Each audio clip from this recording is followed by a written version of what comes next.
Hi, I'm Steve Costello, and welcome to a special edition of the Gift of Life Marathon programming. I've been host of the Gift of Life with Terry J for the last 19 years, and right now, with the Gift of Life in the rearview mirror, we're doing a really special promotion today here on PEG TV, and really thank PEG TV for the support of a really important blood drive and a series of blood drives. With me today, I've got two really special guests, Yvonne Daly, who I have known for 36 years now, and her daughter, Dawn Carlson.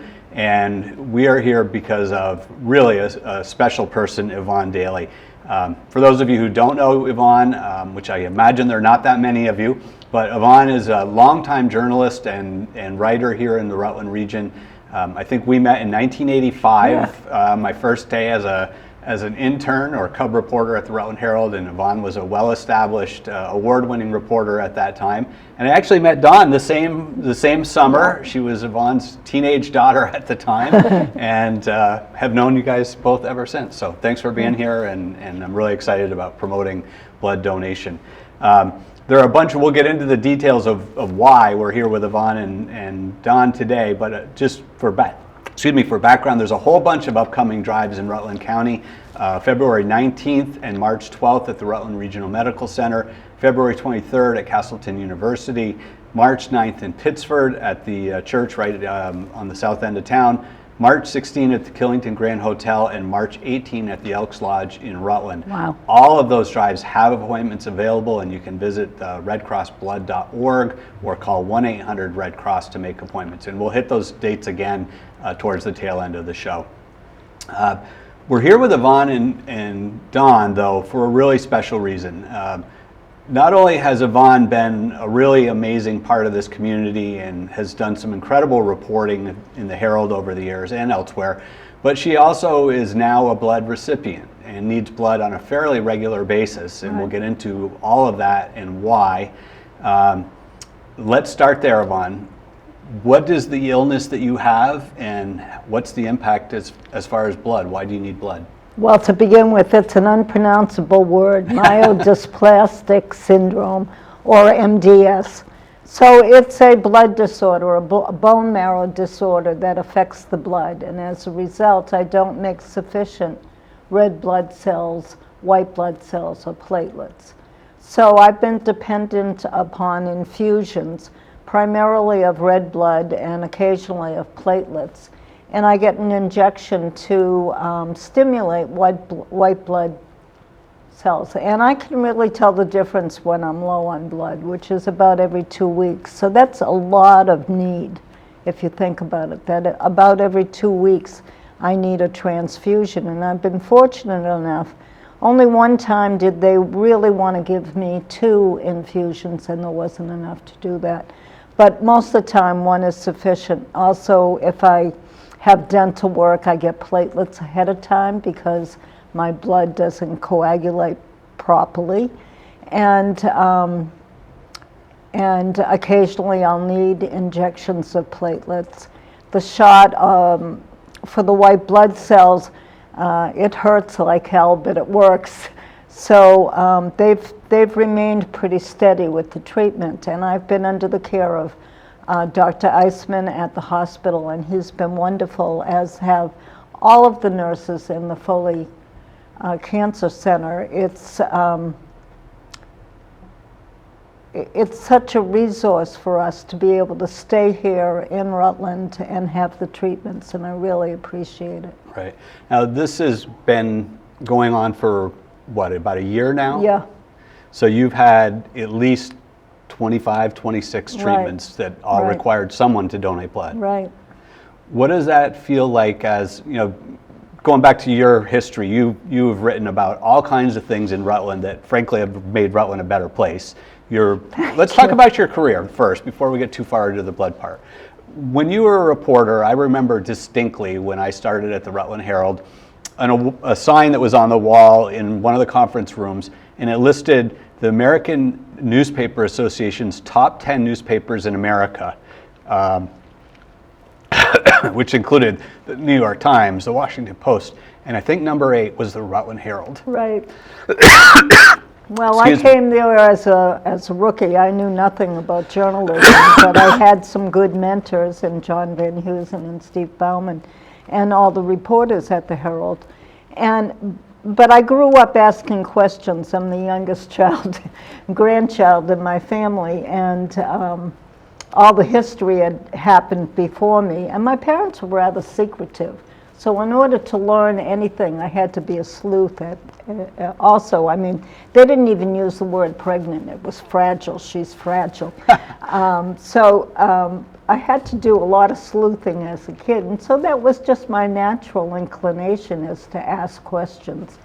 And I had always written, and brava, I got a career as a writer, and it expanded into covering Vermont for the Rutland Herald and People and Time and Life. And in '95, I won the Knight Fellowship at Stanford University, which is a huge, huge honor. And I'd won a lot of journalism awards before then, simply because the Herald let me do the kind of writing and reporting that I wanted to do. Deep dive, but telling it as a story. Not just always traditional journalism, the W's starting the story, but so that was really great. You really looked at journalism as a cause. As a cause? Yeah. At times, to the dismay of my editors, I get a little carried away, yeah. But that's who I am. Yeah, so after I won the fellowship, I decided that I knew journalism was changing and going short, short stories, not the long stories that I wanted. And I wanted to try my hand at nonfiction writing. So I got a job teaching journalism at San Francisco State, and I was bi-coastal for about 18 years. That was fabulous. And but Vermont remained home, and when it was time to retire, here I am, and I've been here since I think 95 or 96. And I've published 6 nonfiction books and a collection of poetry since over that time. No, that's great. Yeah. Well, I think that background is important because, as I said, I think you think about Rutland, and there are so many people who have made this a great place. And you and frankly Chuck is another person, your husband. My husband, Chuck are Florino. people who have been really integral into this community. Chuck is a longtime sports reporter. I'm sure everyone watching this show has read his work as well as yours. And you both really have contributed to the fabric of this community. Thank you so much. So I think it puts what we're here to talk about really into perspective a little bit. Tell us about how you discovered you had this illness and what the initial impacts were, what you were seeing, what led you to even find out that you were sick.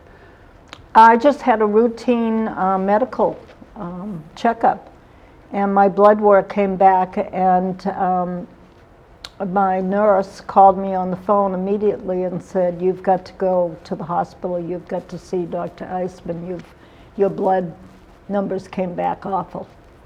And that was kind of scary, and looking up MDS made it even scarier because it's a very rare condition, and there really isn't a treatment, a cure for it. You live with it. And fortunately, thank you everyone that's donated, and to the blood bank, and to you, Steve, for volunteering with them and all the work that you've done in our community. Talk about somebody that has given a lot. And my kids, especially Dawn, have been and Chuck have just been fabulous, because you get a diagnosis of something that can't be cured. Right. And you don't want to read too far into the websites for MDS. And I read a little too far one day, being a journalist. And I don't do that anymore, and I don't think about the outside, what will come. I get very run down by the time that I need a transfusion. I don't have any energy. But other than that, and that it has impacted my dental health, I've done pretty well with the transfusions. Yeah. And I feel quite fortunate and that so many have donated over this period of time. And I never had really a full appreciation of the value of blood, and boy, do I do now. Well, you've also been working with somebody who has really had a lot of blood donations, and that's Stephanie Schaefer, who I know you've been helping with. She's been working on a book, and I'm sure most people watching know who Steph is. So you've really seen it both from your own life and hers. And working with Stephanie was just a joy, and I learned so much from her because she's such an example of getting on with life and putting the best foot forward despite horrible misfortune. Yeah. That smile. Yeah, it's fabulous. It is. She's really inspiring. Let's talk about the need. You talked about how as you get closer and closer to the point where you're going to need another transfusion, you really feel it. Tell us about, so you get a transfusion today and you feel great. What happens over the next couple of weeks? Maybe the next day I feel chipper, and I can go about my household chores and writing and whatever it is I want to do. I don't really have the energy to hike the way I used to, and I really miss that. Although this winter has not been exactly hiking weather. About maybe a week out, I start to lag a little. I have to take a nap in the afternoon. Iceman wants me to nap every afternoon. I do read in the afternoon. But by the end of 2 weeks, I really know that I need the oxygen that your red blood carries. That's what it is. That's why you're tired. That's why you're not as sharp mentally as you used to be, because blood carries oxygen and nutrients, and so you're starved of those. And I can really feel it. I get up in the morning, I'm tired, I'm weak, sometimes I'm dizzy. I've lost some teeth and bone in my mouth because that's the first organ. Your mouth is actually an organ that's impacted. Others will be impacted as time goes on. Not much is known about this disease because of its rarity. Yeah, I saw, I did look online and learn a little bit about it, in something like 5 to 7 people per 100,000 ever get diagnosed with this. So it is very rare, and the impacts are pretty significant. So the 2 weeks goes by, you get another treatment, and is it red cells all the time? Is it different types of blood units, or? It's usually red blood. Sometimes I get platelets too, and I always get, sometimes once a week, I'll get the white blood injection because that's boosts your immune system. Yeah, the white cells. The white cells, they boost your immune system, whereas the red blood cells are more, it all works together. Sure. And part of the problem with injections is that it's not exactly the same as your own bone marrow making the blood. So why doesn't it last longer than a couple of weeks? We don't know. It's the disease. It's the bone marrow's failure. I didn't even know that your bone marrow made your blood. Right. Who does? Right. People don't think about it until it affects them. You said something there that I think is really important to highlight, and that is at different times you're getting different parts of the blood, whether it's platelets or white cells or red cells or whole blood. And that's where we get into, one donation can actually help up to 3 people. The blood can be separated into different components, and sometimes you need white cells, sometimes you need platelets, sometimes you need red cells, or sometimes you need whole blood. So that donation that you make can really have a huge impact. And if you're just joining us, I'm with Yvonne Daly and Don Carlson. We're talking about blood donation and a condition that Yvonne has, MDS, which requires some kinds of blood treatments every couple of weeks to keep her going, keep her strong and relatively healthy. There's a whole bunch of blood donation opportunities coming up in Rutland County. We were initially scheduled today to talk about primarily one on February 25th that Don has organized. Yes. and unfortunately, we really can't promote that one. We're full. It's so fabulous that we're a month out and we're full already. Yeah, Well, thanks to you and Steve. it's really Thank you. amazing, And to the people that signed up for it. Really. yeah. I'm so appreciative. It really is a tribute to this community. Rutland, on average, donates at about 3 to 4 times the national average. Wow. Nationally, really only 3 to 4% of people donate blood on any regular basis. Here in Rutland County, it's about 17% the last time I looked, which is pretty amazing. And part of that is because of the Gift of Life. We've kind of gotten people trained to give blood on a regular basis, and that continues to have a positive impact. So because we can't really promote the 25th, we are wanting to encourage people to do 2 things, and those are... Sign up, sign up, sign up. There are other drives being held in February in Rutland County, and the more we can get signed up, the better it is. Let's fill them all. All right, and keep your appointments. Please. Yeah. It is so important because it's saving my mother, and it could be saving your mother or your father, or it's... Or you. Right? It's so amazing how much I've learned about the gift of life and blood, and not knowing is the scariest part, right? Right. But being educated and learning all the pieces that go into the donations of blood, how red blood works, how white blood works, and platelets, and that those 3 can be separated, how important it is. Right. Yeah. It really is, again, I've learned a lot over the years working on the Gift of Life and on other blood drives, and it is something that you just don't think about until you really, truly need it. Right.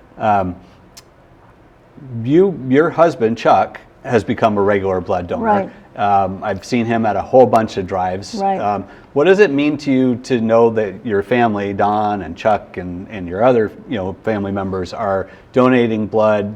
Maybe it won't go to you, but it's going to go to somebody. What does it mean to you? Yeah, my daughter Shanti and her husband John McKenna, they're regular volunteers at the blood drives as well.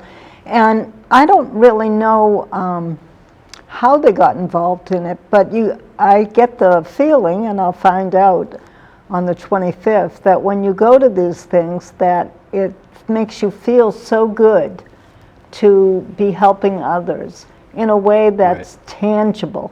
I mean, you donate money, that's a wonderful thing, and we should all do it more.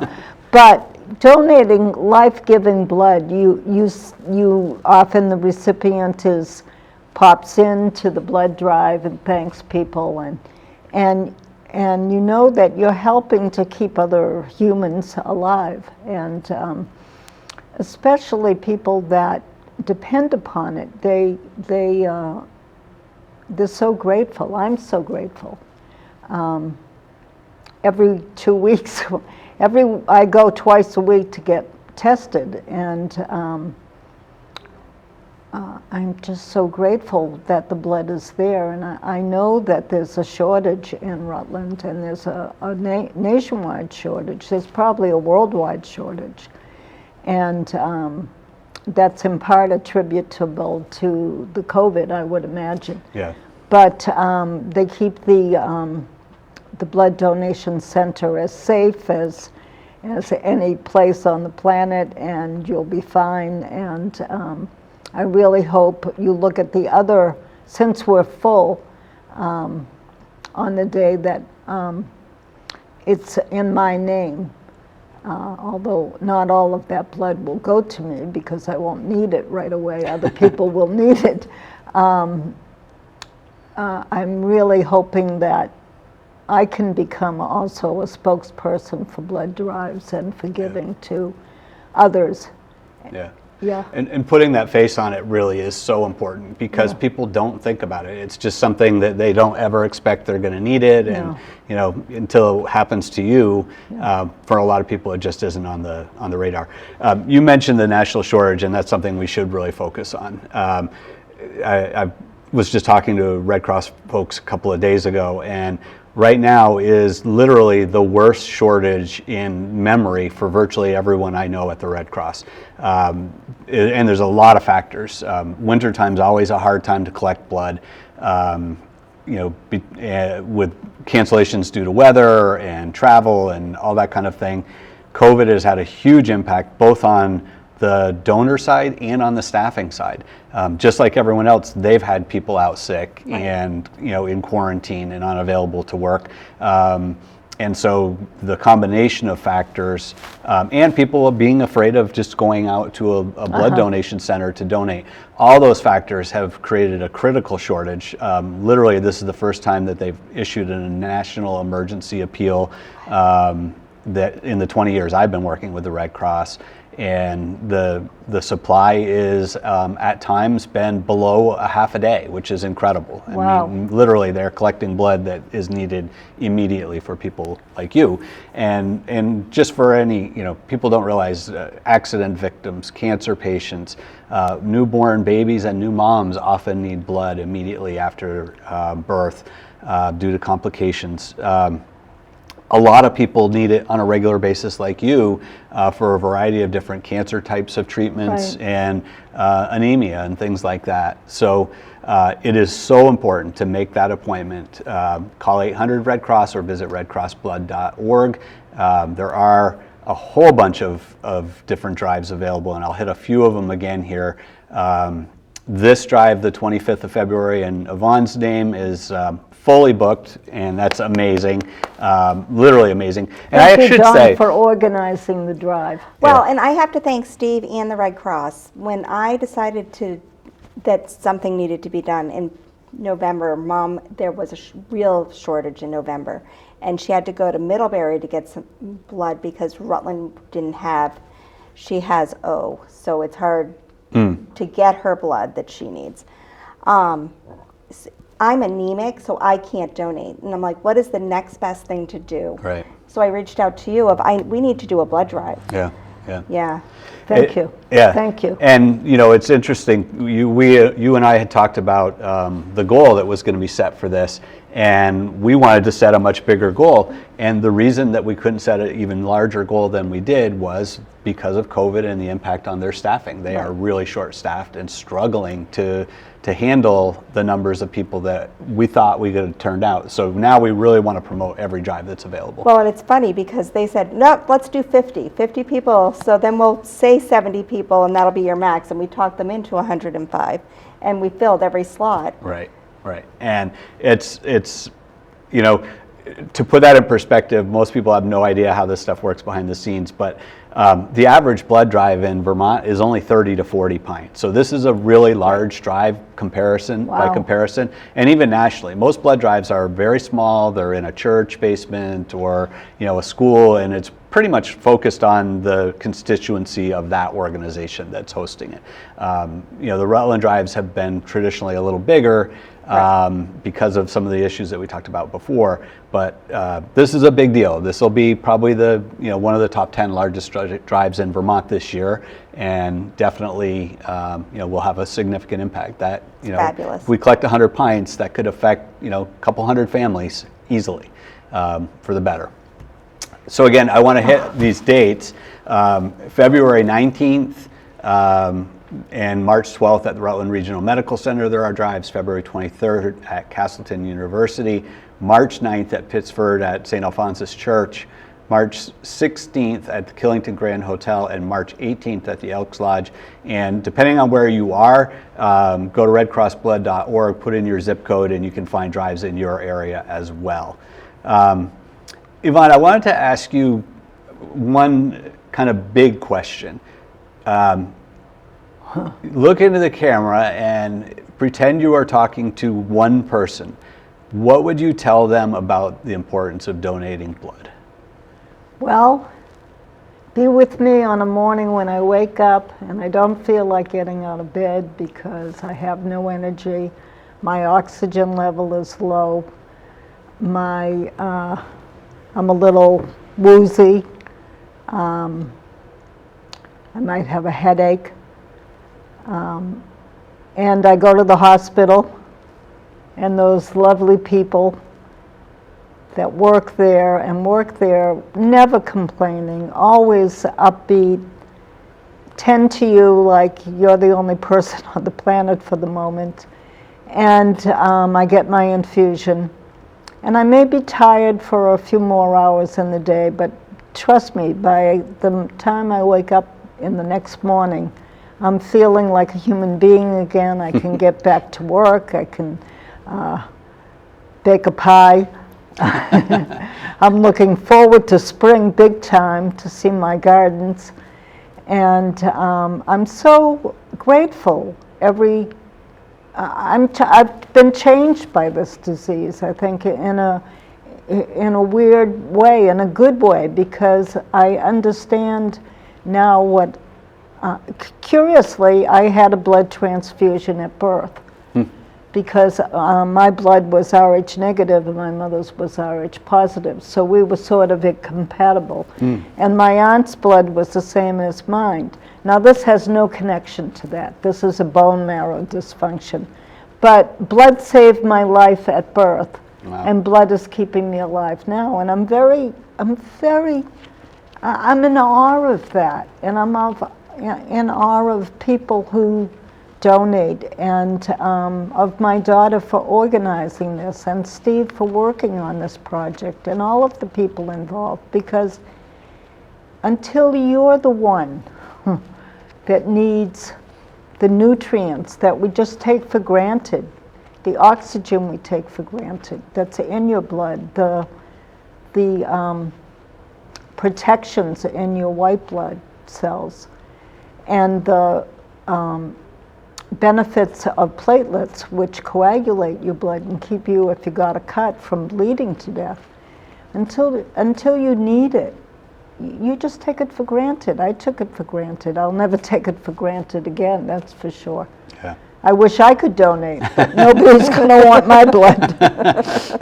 Well, that's a really moving appeal, and it is very true. Stephanie has said something very similar, that this is something she never once gave a thought to before, the explosion that she was involved in that has resulted in 40 plus surgeries and dozens and dozens of pints of blood. Until it happens to you, you can't even put into concept what it really means. No. That also reminds me of something else I want to hit, and that is the importance of donating for the first time. If you're watching and you have never given blood, you may think, oh, it's going to be this horrific thing, it's painful, it's going to hurt, it's scary, and I can tell you almost everyone who donates blood thinks that until they do it the first time, and then they realize it really is a simple process. The donation process itself, the actual donation only takes 4 to 8 minutes typically. You're there about an hour because you get fed after and they do a health history and things like that. But the actual process of donating blood is really simple. It's virtually painless. If you've never tried it and you're over the age of 16, now is the time to do it. We're in a national crisis right now. If you're 16 or over, you can do it without parental consent or anything. You do need to bring a picture ID when you go to donate blood. And if you have questions about donating blood, call 800 Red Cross, visit redcrossblood.org, and make those appointments. And again, I'm just going to hit these one last time: February 19th, March 12th, February 23rd, March 9th, March 16th, March 18th, all in Rutland County. Those are all dates where there are available appointments. Call right now, go online, make your appointment, and help someone like Yvonne, who will be incredibly thankful to you for doing so. I'm sure this isn't the last time I'll need blood. Yeah. So thank you very much. Yeah. Well, thanks for joining us on behalf of Gift of Life Marathon and the Red Cross. We really appreciate the support that we've had in Rutland County, and it's for people like Yvonne, Stephanie Schaefer, and if you ask around your family and friends, I guarantee you're going to know somebody who has gotten blood. Make that appointment today. Thank you. Thank you.